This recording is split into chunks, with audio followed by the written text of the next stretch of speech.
where the hustle and bustle of life never ceases, lies a place where nature's beauty and simplicity coexist. A place where the song of birds and the rustle of trees drowns out the sound of traffic and urban life.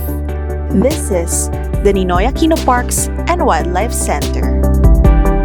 The Ninoy Aquino Parks and Wildlife Center boasts a total of 3,937 individual trees, 2,020 of which are found only in the Philippines. As one of the few remaining green spaces in the city and a venue for biodiversity conservation, the Biodiversity Management Bureau is committed to conserving biodiversity and urban nature and help it thrive by planting Philippine native trees at the Ninoy Aquino Parks and Wildlife Center.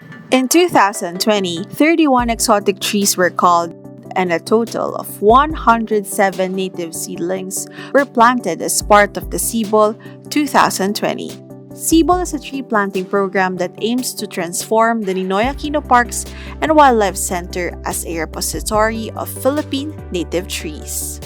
In November 2020, 12 seedlings were planted during the enrichment tree planting activity. And as part of the 2021 Earth Day celebration on April 22, additional 60 seedlings were planted.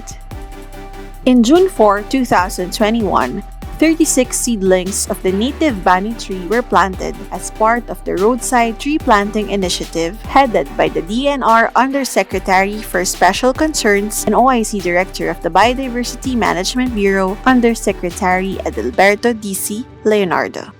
Because of my observation for the past few months, we're about to lose it. If we don't do something, it will be, lost.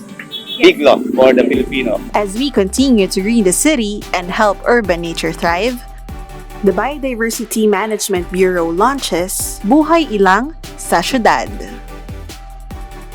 Buhay-Ilang sa Siyudad will support the Bureau's urban biodiversity program and establish an area within the park that will be restricted from any physical development, where native trees will be planted and protected from human interference. The Buhay-Ilang sa Siyudad site will be left naturally maintained to showcase nature in its undisturbed state. The site will serve as representative example of a natural environment for biodiversity conservation and as reference for scientific study and environmental monitoring.